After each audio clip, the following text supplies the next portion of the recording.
الله ربي والإسلام ديني ومحمدا رسول الله. سيدنا محمد صلى الله عليه وسلم أصحابه أزواجه وذريته وتابعين على مسلم. الفاتحة. بسم الله الرحمن الرحيم. الحمد لله رب العالمين الرحمن الرحيم. إياك نعبد وإياك نستعين اهدنا الصراط المستقيم صراط الذين أنعمت عليهم آمين. ثم إلى الشيخ.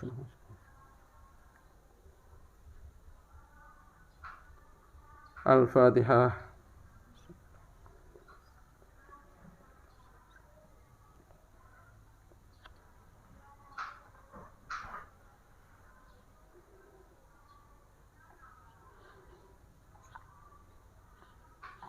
Qala musannif rahimahullah ta'ala wa nafa'ana bi'an fid dharaini amin.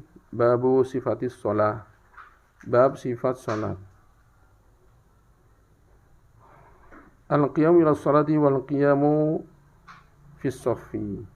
Berdiri untuk salat, badan berdiri dalam shaf. Yundabu ayyaquma laha ba'da faraghil iqamah. Disunatkan untuk berdiri untuk sholat. Kapan itu? Ba'da faraghil iqamah. Setelah iqamah selesai, ya. Jadi kita udah nunggu waktu iqamah selesai, baru kita berdiri.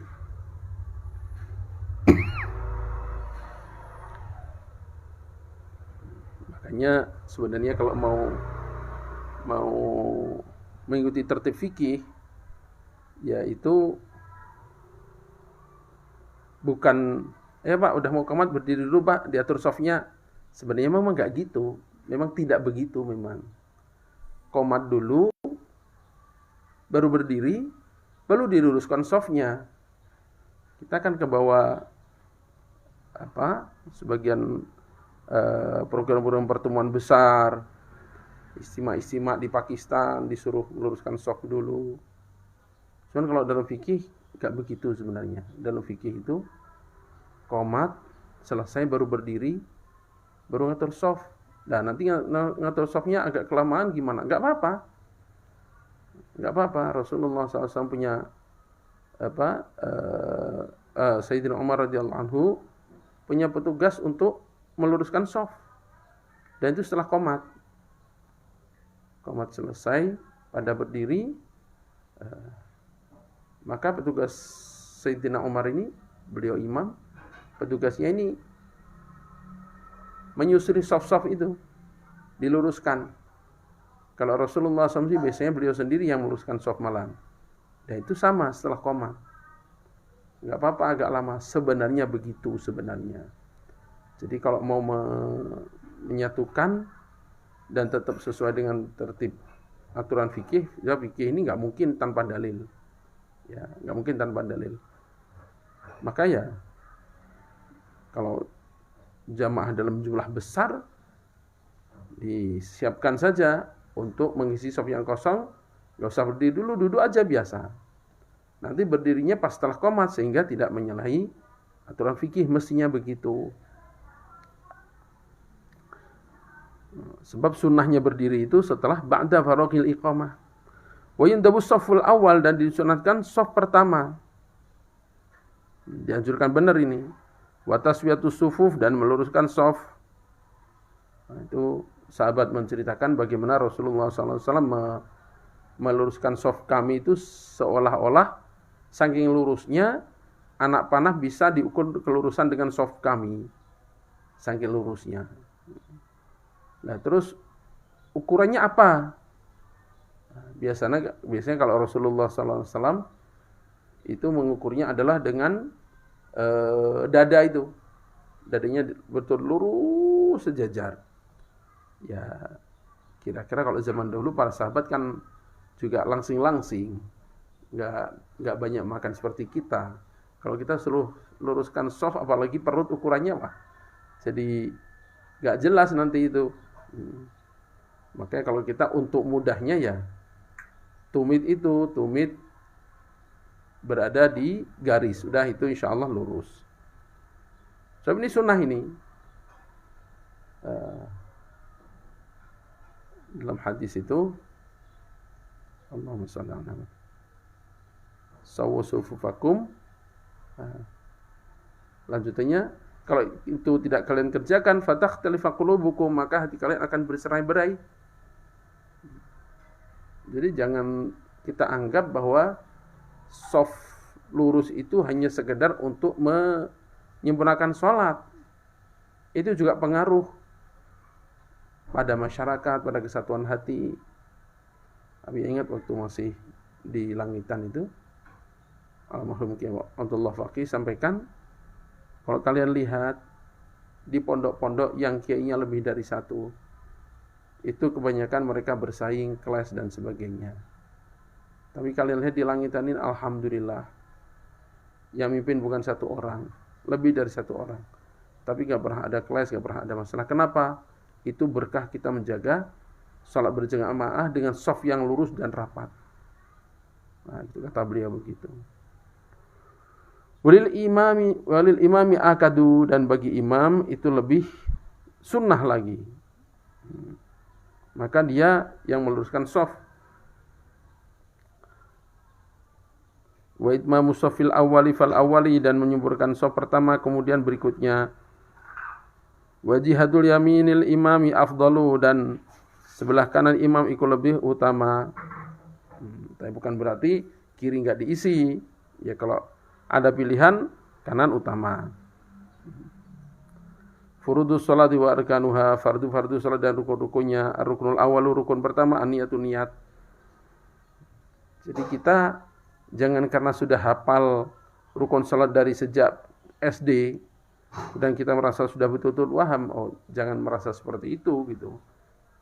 Sebab ilmu itu kedalaman enggak ada batasnya. Makin besar pembahasan kitab-kitab itu makin luas. Memang pokoknya sama semua. Namanya urutan fikih itu ya mulai dari ibadah mulai dari taharah, kemudian sholat, kemudian puasa, zakat, haji. Ya emang begitu kalau hanya urutan dan temanya. Tapi bukan berarti kita sudah pernah khatam Safinah, takrib, udah menguasai. Menguasai apanya? Itu kan baru dasar yang untuk sehari-hari, yang tanpa ada problem-problem yang seandainya terjadi gimana pemecahannya. Nah, dalam kitab-kitab besar itu bukan hanya dikupas yang pokok. Nah, itu perlunya. Bukan hanya dikupas yang pokok, tapi dikupas juga seandainya ada problem ini gimana penyelesaian. Ada problem ini gimana hukumnya. Seperti itu yang sangat membedakan. Tsumma yanwi biqalbihi, kemudian niat dengan hatinya. Kemudian niat dengan hatinya. Ini yang sering Abiyah sampaikan. Ada niat, ada talaffuz niat. Ada niat, ada talaffuz niat. Talaffuz niat itu di lisan, usolli fardhu dhuhri, usolli fardhu asri dan sebagainya. Kemudian ada lagi talaffuz fil qalbi, melafadzkan dalam hati. Lah ini yang kita kadang susah membedakan antara qasdus syai'i dengan talaffuz niat fil qalbi, itu mirip. Yang namanya niat itu qasdus syai', sengaja atau menuju atau bermaksud untuk melakukan sesuatu. Dan maksud itu ada dalam hati, enggak harus dilafadzkan dalam hati. Coba perhatikan. Ini seringkali kalau ngimamin, misalnya jamak takhir zuhur qashar misalnya. Nah itu kalau dilafadzkan ya dalam hati akan panjang banget. Allah, itu dalam hati sambil menyampaikan mengucapkan dalam hati, saya niat zuhur di qashar 2 rakaat, jamak takhir dengan asar makmum karena Allah. Ini jadi panjang banget. Imam juga begitu, imam karena Allah. Allah Akbar, takbirnya itu jadi panjang banget. Itu pun kadang diulang lagi. Ntar, belum. Allahu Akbar, baru gitu. Karena dia melafadzkan niat dalam hati, itu makanya jadi panjang. Sedangkan niat itulah qasdus syai' muqtarinan bi fi'lihi, bermaksud mengerjakan sesuatu yang itu ada dalam hati bermaksudnya itu. Beberapa kali pengajian Abu kasih gambaran, Ya. Contoh paling mudah ini, paling sederhana aja. Bagaimana membedakan qasdus syai' muqtarinan bi fi'lihi dan talaffudznya dalam hati. Misal kita Abuya kedatangan tamu. Tamunya 3 orang ini. Lihat di rumah nggak ada apa-apa. Nggak ada suguhan apa-apa. Duh ya Allah, nggak enak ini, kasihan, nggak enak. Ada tamu nggak disuguhin ini. Nah, pas dilihat, di belakang ada telur ayam ini, pasti seneng lah ini. Telur ayam kampung. Wah, maka bawa 1 piring. Ini mentah ya. Nah, ini mentah. Maaf nggak ada suguhan, kalau masak lagi lama lagi. Dah, ini telur ayam kampung dan madu. Wajahnya cerah semua itu tamu itu. Ternyata 3 orang tamu itu memang beda-beda. 4 orang lah, contoh gitu. 4 orang tamu ini memang beda-beda. Yang pertama, dia ini pekerja keras. Sering capek badannya itu. Maka lihat disuguhin telur, senang dia. Itu yang pertama. Yang kedua, dia ini baru sembuh dari sakit. Jadi badannya masih agak loyo-loyo begitu. Lihat disuguhin telur ayam kampung sama madu, wah senang dia. Yang ketiga, dia ini pengantin baru. Lihat itu berbunga-bunga wajahnya.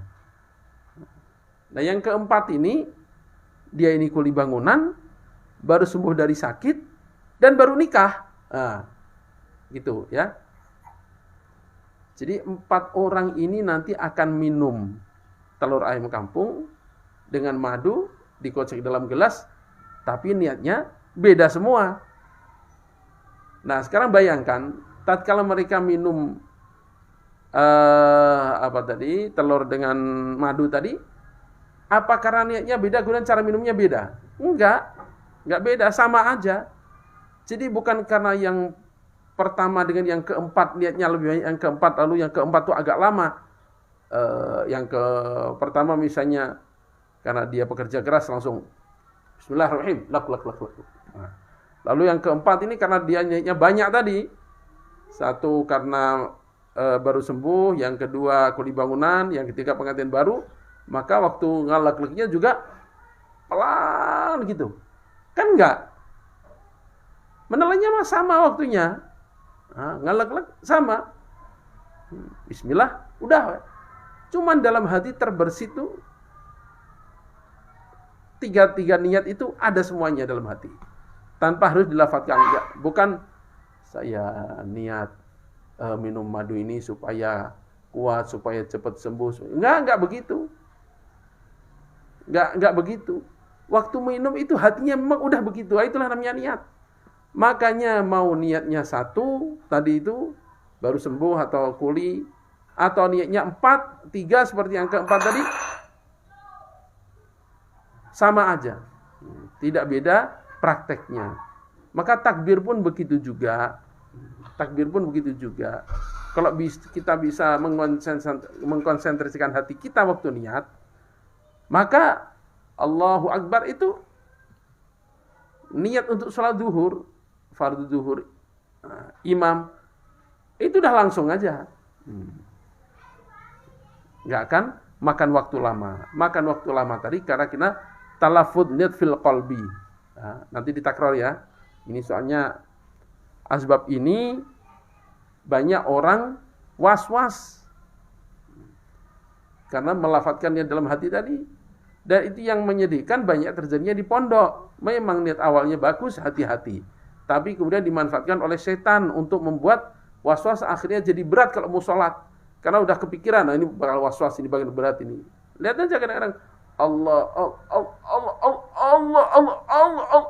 Akbar. Waduh, susahnya bukan main. Sampai Abi ingat waktu di pondok dulu. Itu ada teman, Masya Allah, was-wasnya itu sampai pokoknya kalau imam belum ruku, ya itu gak jadi-jadi itu, gitu terus Allah terus. Dia kasihan, tetangganya juga kasihan, pasti terganggu. Kan jadi begitu. Nah ini salah satu caranya adalah meluruskan pemahaman tentang niat ini tadi. Itu yang pertama. Sebenarnya ini bukan bab tentang was-was ya, tapi mumpung ingat. Yang kedua, terus gimana yang kedua untuk melawan was-was tadi? Yang pertama ini tadi, bahwa dia mesti memahami betul yang namanya niat itu gimana. Yang kedua, dia mesti tanamkan dalam hati bahwa saya ini sudah niat dan Allah sudah terima insya Allah. Dah segitu aja. Saya sudah niat dan ini sudah sah. Sebab setan tuh kadang bisikin, niatnya belum pas tadi itu. Niatnya belum jadi itu. Awas, nggak sah. Kurang komplit, kurang lengkap, nggak pas. Ulangi lagi. Nah, itu kalau diturutin, setan gembiranya bukan main itu. Ulang lagi. Udah. Setan akan makin gembira. Maka kita lawan dengan dua tadi. Pertama, kita pahami gimana niat itu. Yang kedua, kita tekankan dalam hati bahwa segini ini sudah cukup untuk terpenuhinya syarat niat. Udah jadi ini. Kalau setan belum jadi, masih kurang sempurna, jangan digubris. Paksakan. Kalau diturutin, nanti keterusan. Nah, nanti akhirnya wudu was-was, mandi was-was, serba was-was. Kasihan gitu, itu kasihan. Nah, itu tentang niat ya. Fa in kana faridatan, kalau salatnya itu salat fardu, wajiban niyatu fi'lis shalah wa kauniha fardhon wa ta'yinuha. Jadi kalau salatnya fardu, yang wajib adalah niat untuk salat, memang sengaja bermaksud salat. Makanya yang paling sangat penting adalah ihdharul qalbi atau istihdharul qalbi. Waktu takbir itu hati memang ada di sini. Jangan takbir, mulutnya Allahu Akbar, tapi hatinya ingat sandal tadi belum diamankan misalnya, ingat motor belum dikunci misalnya, udah gimana mau niat? Allahu Akbar sebelum kamu, tadi saya kunci belum ya? Kunci gak ada, waduh ini rawan maling, udah. Walaupun bilang usolli, tapi nggak hadir, gimana disebut bermaksud? Gimana disebut niat?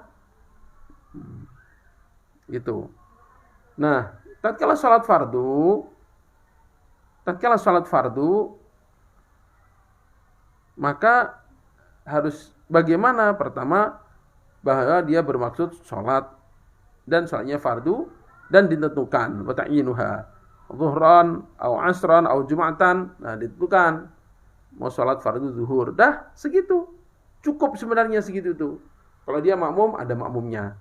Dan itu ingat seperti awal diterangkan tadi, bukan dilafadzkan dalam hati. Ya.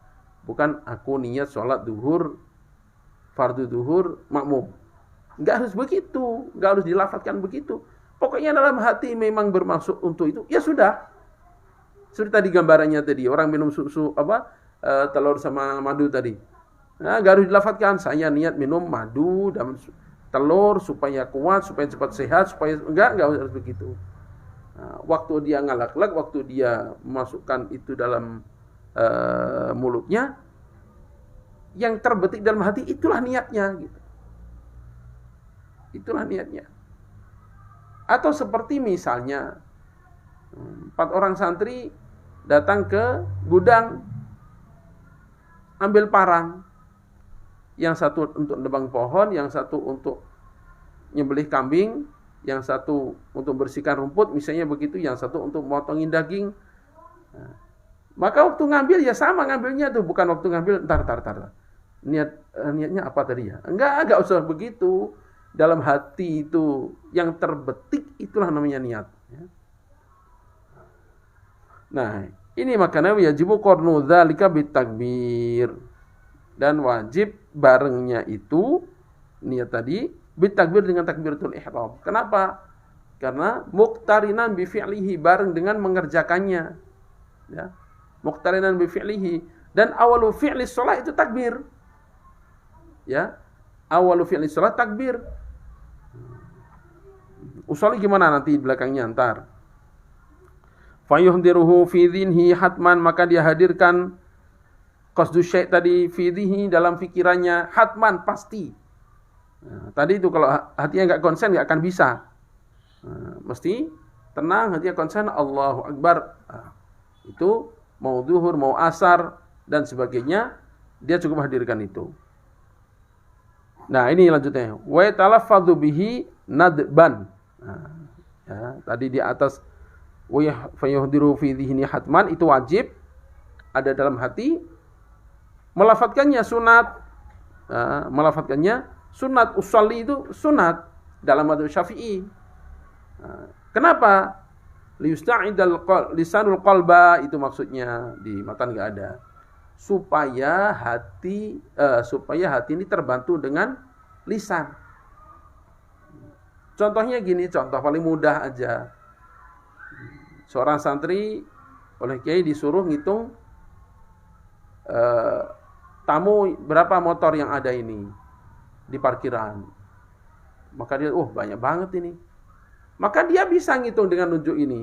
Dalam hati 1, 2, 3. Bisa. Tapi khawatir gak konsen. Khawatir pas lagi ngitung gini, diajak ngobrol. Saya mana tadi lupa. Maka untuk menguatkan itu dia omongkan. Tuh, 2, 3, 10, 12, 15, 20, 23, 25. Kan gitu biasanya. Padahal gak diomongkan juga bisa gitu, tapi kurang konsen. Dan dia ngomongkan bukan karena menginformasikan pada orang itu, enggak, untuk bantu konsentrasi hati. Itu gambarannya. Makanya ini dalam fikih disunatkan. Dalilnya mana?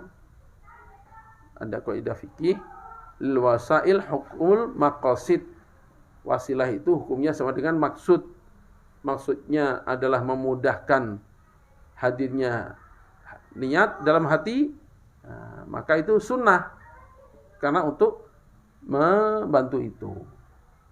Jadi kita mesti luas berfikirnya. Maksudnya, yang mengatakan, yang menganjurkan baca usolli itu bilangnya juga sunat, nggak bilang wajib. Tanpa usolli pun nggak apa-apa. Yang nggak biasa usolli juga nggak usah usil ngomentari yang usolli. Yang beda kitabnya ya sudah gitu. Ini tapi kan ini nggak ada hadisnya, nggak ada dalilnya. Nah ini yang nggak enak tuh, orang bilang nggak ada dalilnya itu ya nggak enak banget kita dengar itu. Dia ngaji kutubus sittah nggak pernah, hatam kutubus sittah enggak, apalagi Musnad Imam Ahmad dan sebagainya nggak pernah nyentuh, usul fikih nggak tahu, dengan enaknya bilang nggak ada dalilnya. Kan seenaknya sendiri banget itu. Emang sudah baca berapa ribu hadis kok bilang nggak ada dalilnya itu? Layak ngomong nggak ada dalilnya kalau dia udah hatam sekian ratus kitab, nyari nggak ketemu. Lah ini cuma ngaji Bulughul Maram, udah merasa tahu segala-galanya. Itu yang kacau itu di situ. Bilang nggak ada dalilnya, nggak ada hadisnya. Alangkah baiknya kalau ngomong saya nggak tahu dalilnya, itu lebih sopan gitu. Saya nggak tahu dalilnya, itu lebih sopan. Lah ini enggak, mana itu nggak ada dalilnya. Allahu Akbar, seenaknya banget itu. Kalau harus ada dalil-dalilan semuanya, seperti Abi pernah ceritakan dulu itu. Kalau orang ketinggalan Fatihah, gimana cara menyelesaikannya, cari dalilnya, nggak akan ketemu itu. Orang sholat lupa nggak baca Fatihah, ingat-ingat waktu ruku harus gimana dia, balik berdiri untuk Fatihah atau teruskan atau gimana. Kalau dia jawab apapun, tanya mana dalilnya, nggak akan ketemu juga, sama aja. Gitu. Maka dalil itu nggak mesti tekstual yang ada zaman Nabi, sebab nggak semua kejadian-kejadian itu terjadi zaman Rasulullah SAW gitu. Makanya itulah luasnya fikih. Sehingga tatkala Rasulullah SAW mengutus Mu'adz bin Jabal radhiyallahu anhu, nah ini muridnya Nabi loh ini, ya. Mengutus ke Yaman, maka beliau bertanya, kalau ada masalah gimana? Saya lihat kitabullah, nggak ketemu. Saya lihat hadis Rasulullah, kalau nggak ketemu, astahidu bi ra'yi, aku istihad. Dan aku tidak akan pernah berhenti untuk mencari hukum dengan istihad tadi. Oleh Rasulullah didukung, disupport, gembira sekali beliau. Jadi begitu. Makanya ada usul fikih, nanti ada qawaid fikihiyah. Gak bisa hanya tekstual hadis lalu kita nggak ketemu lalu bilang nggak ada dalilnya, berarti bid'ah, berarti nggak boleh. Allahu Akbar. Ya, jadi kita yang mengucapkan usholi pun kita bilang itu juga sunat. Kalau nggak gimana? Ya nggak apa-apa. Sah. Sah. Wa yaqsuduhu, dan dia bermaksud untuk mengerjakan sholat itu muqarinan dengan membarengkan li awali takbiri. Li awali takbiri, pada awal takbir, wa yastashibuhu hatta yafrighahu, dan dia tidak melepaskan atau terus dalam keadaan menghadirkan tadi sampai selesai takbir. Maksudnya jangan sampai takbir selesai baru niat. Enggak. Nah, waktu takbir itulah dia sudah bermaksud. Waktu takbir itu sudah ada bermaksud. Makanya bilang usholi dan lain-lainnya itu untuk menghadirkan hati. Nah, ini yang penting ini. Ya. Wala yajibuna, tidak wajib apa ta'arrudu, menjelaskan dia ada di rakaat, jumlah rakaat. Jadi tadi ya di awal, kalau sholatnya fardu, itu bermaksud sholat, kemudian bahwa itu fardu, kemudian disebutkan sholatnya udah 3 itu udah cukup. Maka tidak wajib menjelaskan ada di rakaat. Arba rakaatin, salah rakaatin, itu enggak wajib. Enggak nyebut itu, enggak apa-apa. Walal ifadah ilallah, dan juga tidak walal idhofah, astagfirullah.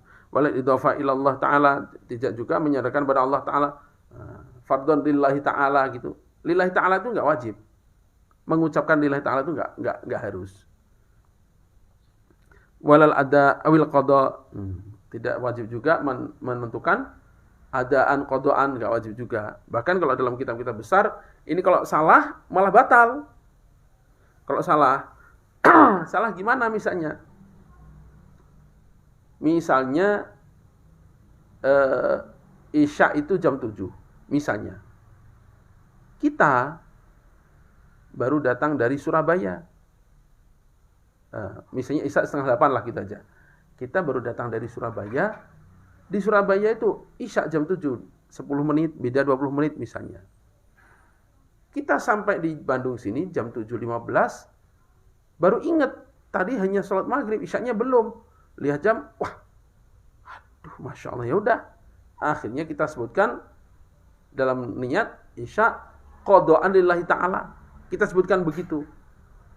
Nah, udah, tiduran nyantai. Bukan Isya, keliru, maghrib. Waktu padahal waktu maghrib itu masih ada, kita anggap sudah masuk ke sholat Isya gitu tadi. Maka kita sholat maghrib qadaan lillahi ta'ala, karena jam 7:15 ingat kita ini sudah masuk Isya. Sedangkan ini di Bandung belum masuk Isya gitu ya. Nah, habis sholat maghrib qadaan dari dia nunggu dia mau langsung sholat Isya, dilihat kok belum ada orang datang. Jam 7:30 baru adzan. Dia tanya, Pak, kenapa lambat? Lambat gimana? Ini lihat jadwalnya. Astagfirullah, iya ini di Bandung ya. Waduh, tadi berarti mestinya saya nggak kodok itu. Nah gitu. Mestinya nggak kodok tadi itu, karena masih waktu maghrib. Tapi dia sebutkan kodok, dan itu malah jadi nggak sah. Itu maksudnya. Makanya amannya gimana? Udah nggak usah sebut kodok dan ada. Fardu maghrib aja udah gitu.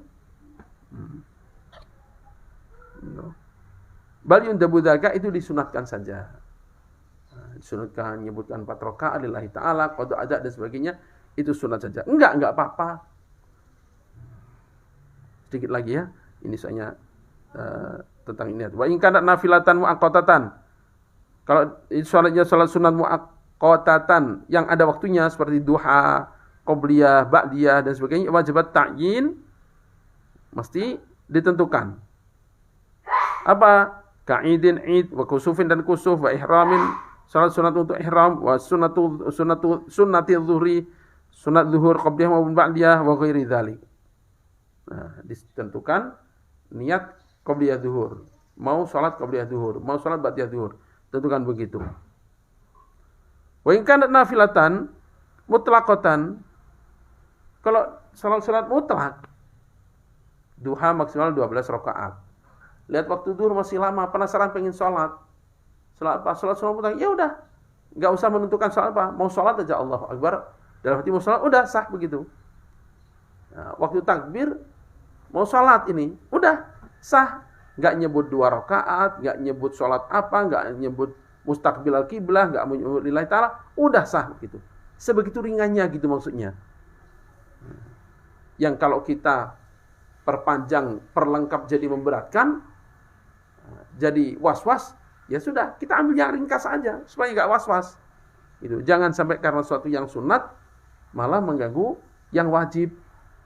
Wallahu a'lam. Ditakrar dulu. 5-10 menit baru bubar ya, santriah dulu. Subhanakallahumma bihamdika asyhadu an la ilaha illa anta astaghfiruka. Subhana rabbika rabbil izzati amma yasifun wa salamun alal mursalin.